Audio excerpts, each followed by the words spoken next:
Jésus-Christ. Nous parlons de la victoire sur la mort. Et aujourd'hui, nous voyons le troisième sujet, le recueillement. Qui me recueillera à la fin de mon voyage quand je vais sortir de mon corps? Ce qu'on appelle au monde mourir. Qui va me recevoir? Qui va m'accueillir? Nous allons d'abord prier afin d'écouter la parole de Dieu. Et n'oubliez pas, si ce message sur le recueillement va vous toucher, de le partager avec les autres. Et pour l'amour de Jésus, de bien vouloir vous abonner à notre chaîne. Nous allons prier. Père Céleste, nous recommandons entre tes saintes mains, ô Dieu, que ton Esprit Saint se manifeste parmi nous, du début jusqu'à la fin, que cette parole puisse nous donner la vie abondante, la vie pour l'éternité. Au nom du Seigneur Jésus-Christ. Amen. Nous allons lire dans Psaume chapitre 27, le verset 10. Et dans Luc chapitre 16, verset 22. Nous commençons par Psaume chapitre 27, verset 10. Car mon père et ma mère m'abandonnent, mais l'Éternel me recueillera. Nous parlons du recueillement, recueillir. Car mon père et ma mère m'abandonnent, mais l'Éternel me recueillera. Luc chapitre 16, verset 22. Le pauvre mourut, et il fut porté par les anges dans le sein d'Abraham. Le riche mourut aussi, et il fut enseveli. Amen.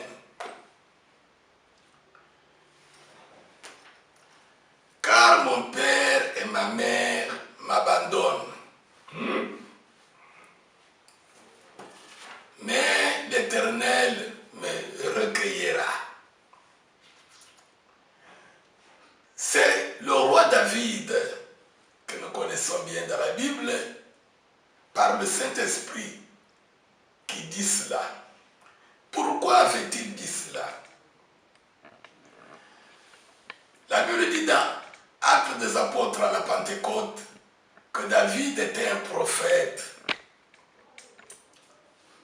Dieu lui avait fait grâce pendant sa vie sur la terre, comme toi et moi.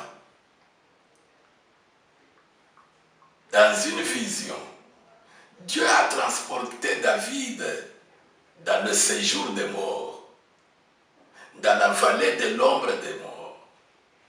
Il a vu David, la mort.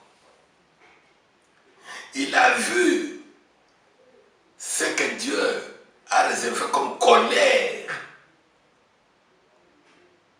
contre Satan, ses anges qui avaient péché au ciel. Il a vu comment ses ancêtres, lui David, depuis Adam jusqu'à lui, dans le séjour des morts, comment ils étaient en proie au tourment. David se retrouve encore dans cette chair. Il a compris que cette vie que nous menons, quand nous mourons, comme on appelle au monde mourir, mais pour nous les chrétiens, c'est partir, quitter ce corps. Il se retrouvait seul là-bas dans la vallée de l'ombre de la mort. Ni le père, ni la mère, ni les enfants, ni les gardes de corps, ni l'argent, ni le pouvoir, tout reste seul devant la mort. Voilà pourquoi il dira dans Psaume 23, même quand je marche dans la vallée de l'ombre de la mort, je ne crains aucun mal, car tu es avec moi. Ce n'était pas par hasard qu'il disait cela de la part du Saint-Esprit. Et ici il dit, au Psaume 27, même quand mon père et ma mère m'abandonnent, il y a quelqu'un qui va me recueillir. Recueillir, c'est-à-dire accueillir, recevoir. Quand toi et moi, nous allons quitter nos corps de chair, qui va nous recevoir? Qui va nous recueillir? Pourquoi? Parce que quand toi et moi, peut-être cette année, ou dans 10 ans, ou même dans 50 ans, ou comme tu as peur de mourir, ou même dans 100 ans, mais sache qu'un jour, cette chair est poussière, elle retournera poussière. Quand tu vas quitter la chair, ton papa, ta maman, tes enfants, ta famille, ton argent, tout reste. Qui va te recueillir? Pourquoi nous puissions mieux comprendre le mot recueillir?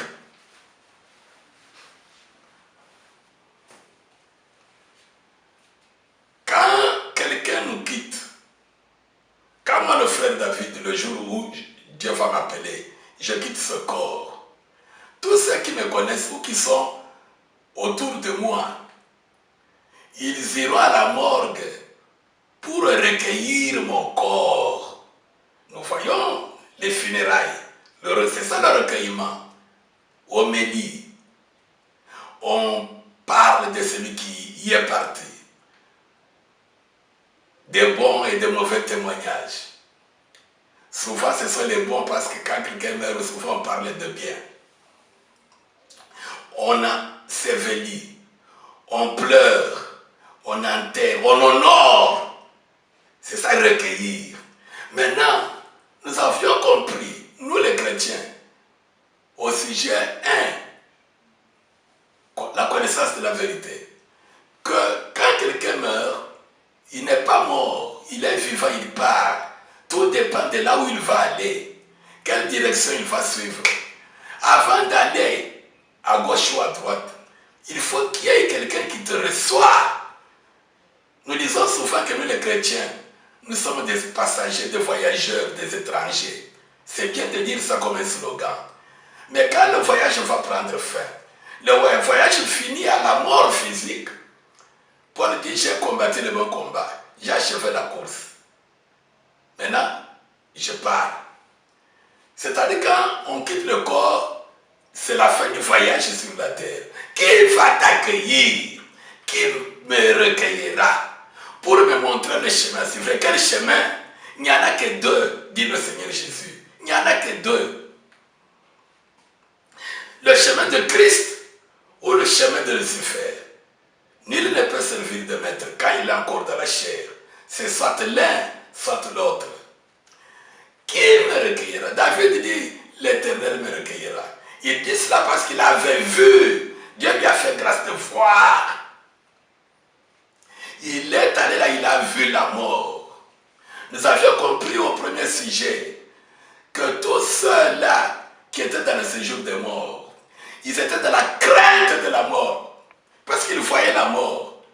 Et que mourir, comme nous appelons aujourd'hui mourir, ce n'est pas ça la mort. Ce n'est qu'un départ. Comme Pierre dit, l'heure de mon départ approche. Paul dit, l'heure de mon départ approche. Nous, les chrétiens, nous avons vaincu la mort. Comme nous avons vaincu la mort, quand nous allons quitter le corps, c'est Christ qui va nous accueillir, il va envoyer ses anges. Mais Satan aussi envoie ses anges pour prendre l'âme, parce que son travail, dévorer les âmes des chrétiens, d'amener dans l'attente de la vraie mort. Maintenant, bien aimé dans le Seigneur, comment toi et moi nous saurons que nous avons la victoire sur la mort. C'est quand nous aurons l'assurance que quand on va quitter ce corps, ce sont les anges de Christ qui viendront nous accueillir. Et comment sauras-tu que ce sont les anges de Christ qui viendront t'accueillir, qui viendront me recueillir? David dit, l'Éternel me recueillera. Pour que l'Éternel envoie ses anges te recueillir, quand tu es encore vivant, bien-aimé dans le Seigneur, toi et moi, il y a une chose à faire. L'Éternel, c'est la parole de Dieu. Cette parole a été faite chair. Cette parole a été faite chair et elle a été crucifiée. Et le sang a coulé.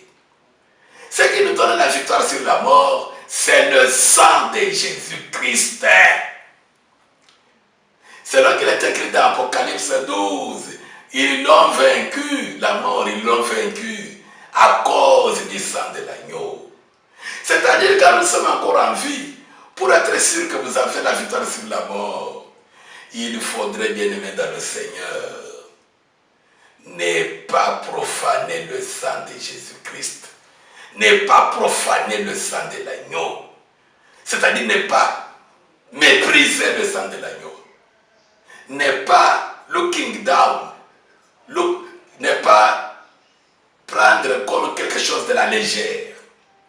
Après avoir crié en Jésus-Christ, faisons attention avec le sang de l'agneau. Nous avons confessé nos péchés. Comment on méprise le sang de l'agneau? Comment on tient pour profane le sang de l'agneau? On n'abandonne pas ce que nous avons confessé. Nous n'abandonnons pas ce que nous avons confessé à Jésus. Quand nous avons confessé, nous avons cru. Le sang nous a lavés, délivrés de la mort. Nous étions morts. Si nous avons la grâce ce jour-là de voir le Seigneur, la Bible dit nous le verrons tel qu'il est. Et nous saurons comment nous avons été créés. Jésus-Christ nous a tirés de l'amour. Nous étions là, dans les séjours de mort. Nos âmes, pas ton corps, mon corps. Le corps de la chair vient de DNA ou ADN de ton père et de ta mère. Voilà pourquoi David dit, mon père et ma mère vont m'abandonner. Mais qui va me recueillir? Parce que l'âme vient du ciel. Mais le corps, le sang humain, ça vient des premiers Adam. Tous nous sommes issus du premier Adam. Mais il y a un deuxième Adam, Jésus, qui a versé le sang de l'agneau, le sang de Dieu qui n'a pas de péché. Quand nous avons cru, ce sang nous a suivis, nous a délivrés. Nous étions là dans la mort à cause de nos offenses. Parce que nous étions dans Adam. Et ce sang nous a rachetés. Alors quand nous allons quitter ce corps, si tu marchais comme un racheté, c'est-à-dire tu as abandonné, stoppé ce que tu as confessé, les anges de Dieu viendront te recueillir. Le sang crie quand on meurt. Quand le sang Abel était mort, son sang a parlé à Dieu. Son sang a crié de à Dieu. Le sang d'un racheté que tu es, que je suis. Quand on va quitter, va crier. Les anges viendront te prendre dans le champ de feu pour t'amener en présence de Dieu dans le paradis. Là où tu vas attendre la grande réunion, l'enlèvement. Là où tu seras en présence de Dieu. Mais si toi tu as confessé tes péchés et que tu n'abandonnes pas, tu comptes 10 ans, 15 ans, 20 ans, je suis chrétien, je suis sauvé. Mais les mêmes choses que tu as fait confesser, tu ne fais que le sang de Jésus, le sang de Jésus. Ce sang a coulé une fois. Ce sang ne coule pas tous les jours. Pourquoi alors tu répètes, tu remets toujours Jésus sur la croix? Sache que le jour où cette chair va te quitter, sache que le jour où ton père et ta mère vont rester, tes enfants vont rester, ton argent, ton travail, ton honneur, tes habits, tout, tu te retrouveras seul. Qui te recueillera?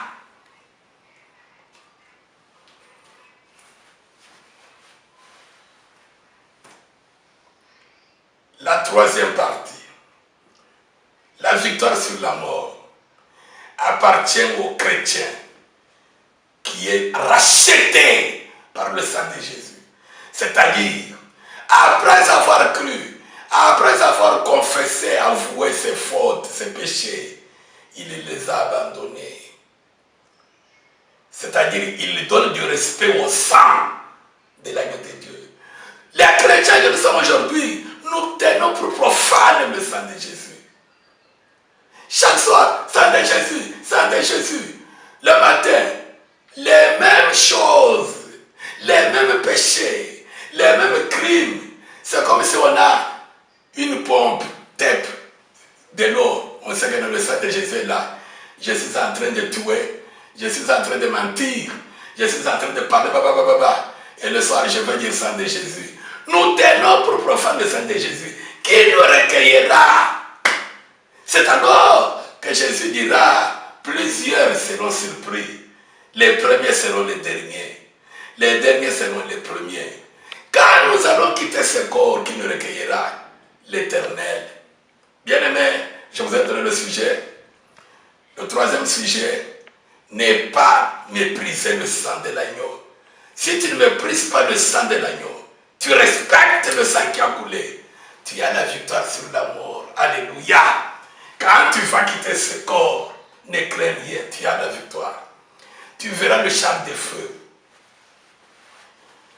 Michel enverra un char de feu avec des anges pour te prendre en présence du Seigneur.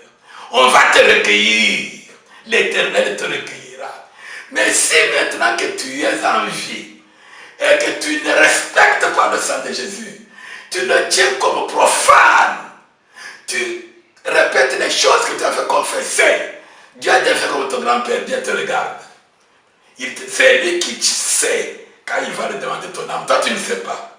Le jour où il le demandera ton âme, il t'a donné l'année passée. Ça, c'est une année qu'il a ajoutée. Tu ne sais pas pourquoi il a ajouté. Il te regarde. Il t'aime. Il t'aime. Il ne veut pas que tu ailles souffrir avec Satan. Car le feu qui est là a été préparé au niveau de Satan et des anges, pas au niveau de l'homme. Le jour alors où ton corps va dire, enough, assez, je suis fatigué par maintenant, qui te recueillera? Pour que l'Éternel te recueille, qu'il a envoyé des anges. Je vous informe, chaque fois que quelqu'un meurt physiquement, il y a deux camps qui arrivent. Ange de Satan, ange de Dieu. Pour prendre l'âme.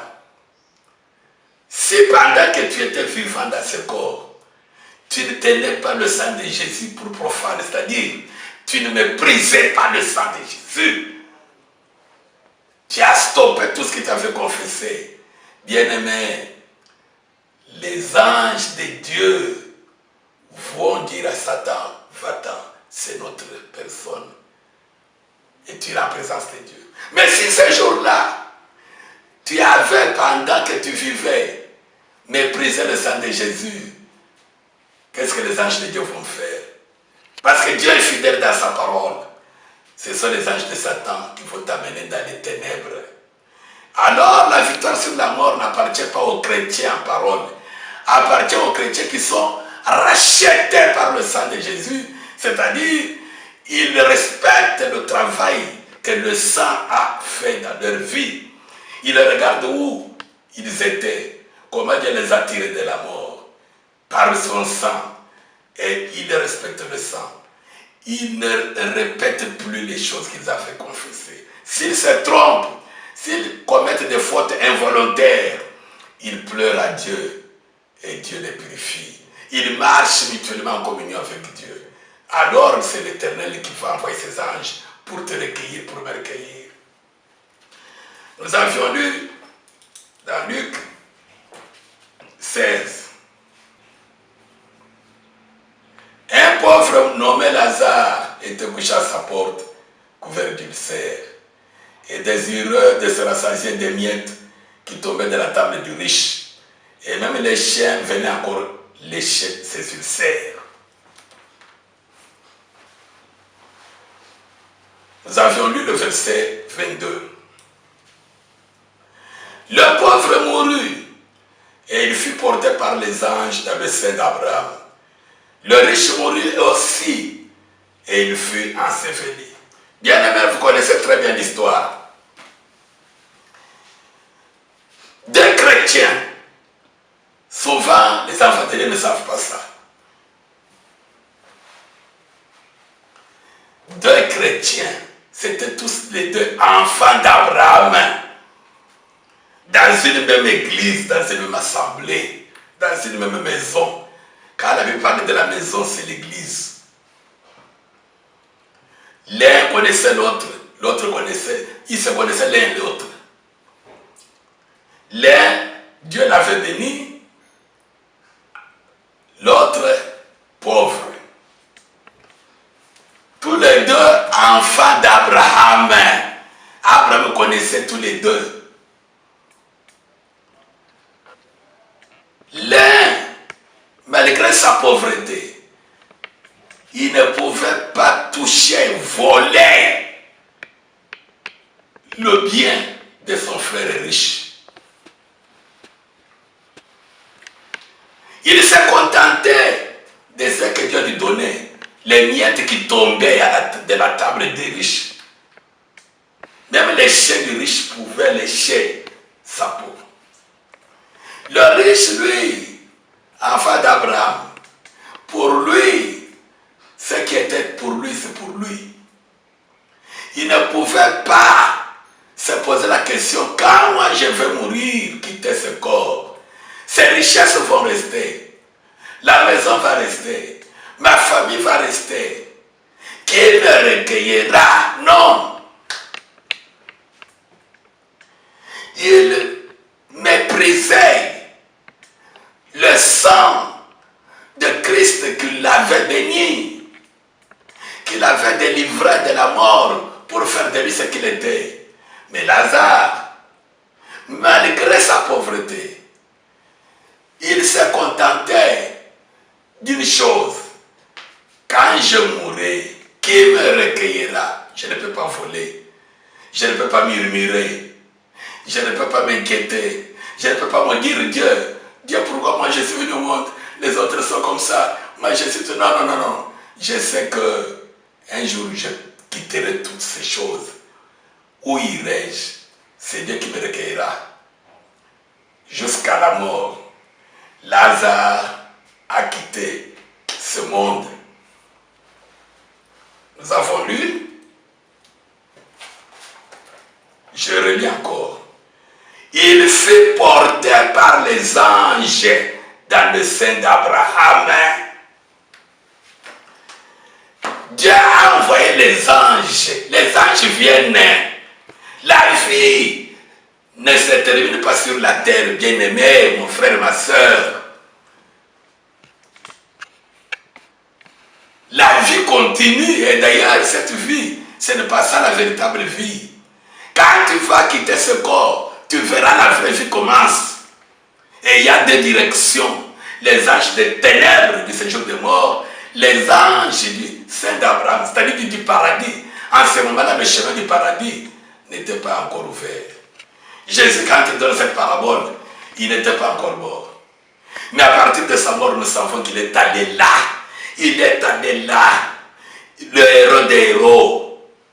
Il a vaincu, il a délivré les âmes des justes. Il les a fait monter au paradis. Rappelez-vous quand il dit sur la croix que celui-là, aujourd'hui tu seras avec moi au paradis. Ainsi donc, les anges viennent. Mais le riche, lui aussi finalement, tu peux avoir 150 ans. Tu vas. Le père et la mère vont te laisser. Le père et la mère, c'est-à-dire ton DNA, la famille, les amis, l'argent, la femme, le mari, tout, tu vas les laisser. La Bible dit, nous sommes venus au monde nus. Nous n'avons rien apporté dans le monde.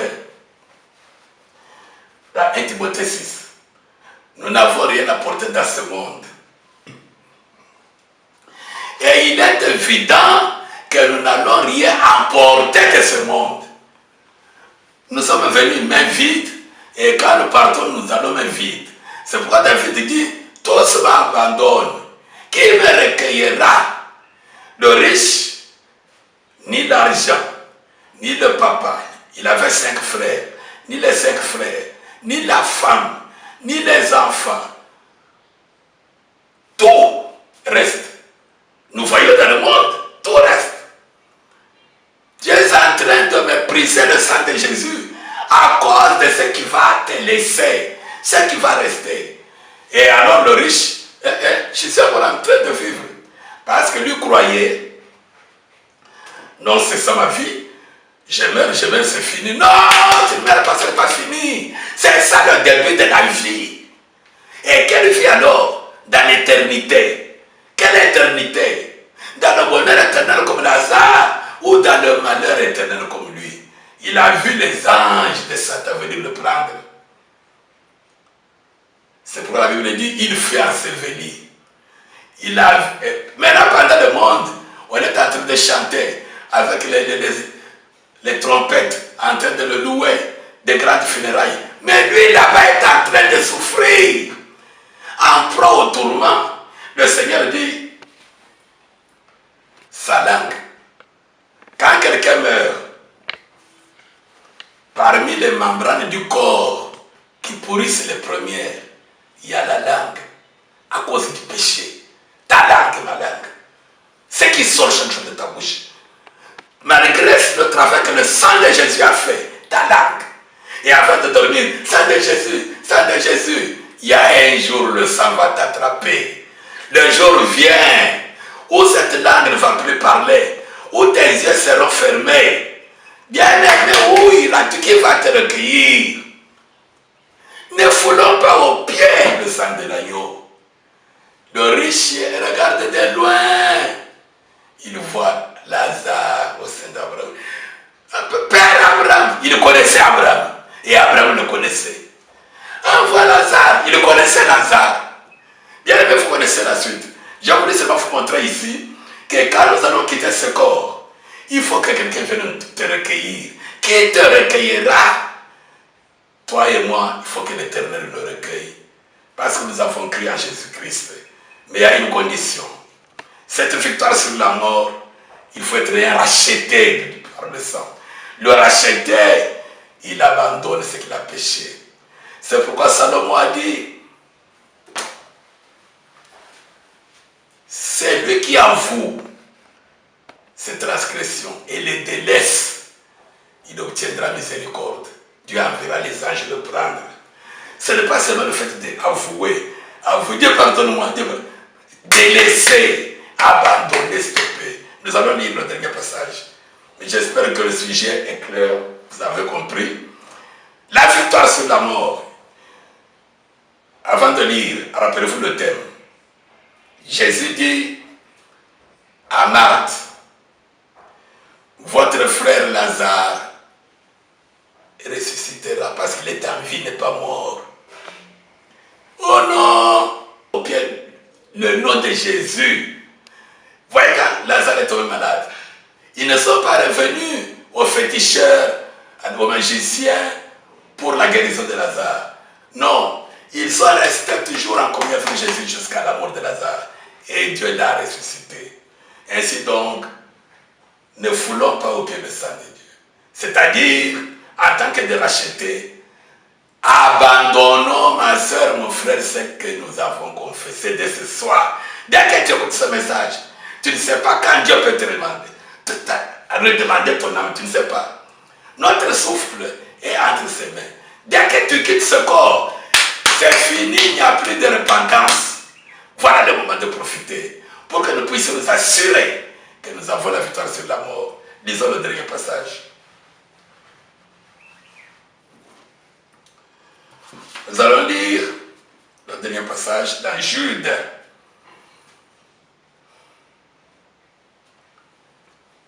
Jude 9.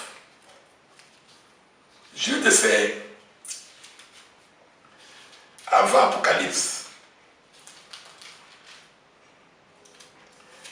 Juste avant Apocalypse, il n'y a pas de chapitre là-bas. C'est un seul chapitre. Verset 9.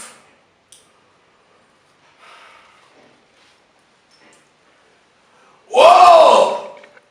L'archange Michel.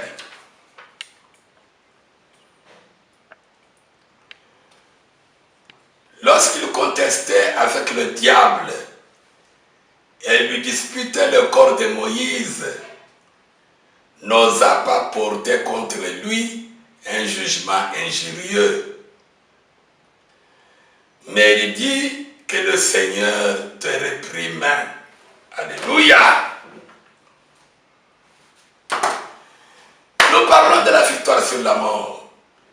Celui qui a vaincu la mort, il ne mourra jamais. C'est-à-dire la mort que nous appelons mort, ce n'est pas la vraie mort. La vraie mort, la Bible l'appelle la seconde mort dans Apocalypse chapitre 20. On en parlera si Dieu le veut dans ce thème. La Bible l'appelle la vraie mort, la seconde mort. La première mort, ce n'est qu'un départ. Tu continues à vivre. D'ailleurs, tu commenceras à voir plus que maintenant nous voyons. Maintenant, qui va te recueillir? Le corps, tu as ton argent, tu as ton assurance de la vie. Nous voyons ici les funérailles, tu as ta famille, ils vont cotiser, on va te pleurer ton corps. Mais dans l'entretemps, toi, tu te retrouveras seul. David dit, qui me recueillera? Et il a compris, non, non, non, l'Éternel me recueillera. Pour que l'Éternel te recueille, qu'il envoie ses anges te recueillir quand tu vas quitter le corps. Pendant que tu es dans ce corps, ne méprise pas le sang de l'agneau par lequel tu as été sanctifié. C'est ça le message. Nous voulons maintenant conclure dans le jeu que nous avons lu. L'archange Michel, quand Moïse est mort, surveille son corps. L'archange Michel est descendu d'ici. Car mon père et ma mère m'abandonnent. Ma famille va rester. Mon argent va rester. Les voyages vont rester. Tout va rester, je me trouverai seul. Qui me recueillera? L'Éternel me recueillera. Alors maintenant que je suis encore dans ce corps de chair, que je ne puisse pas tenir pour profane le sang de l'agneau, que je stoppe tout ce que j'ai confessé. Que Dieu vous bénisse.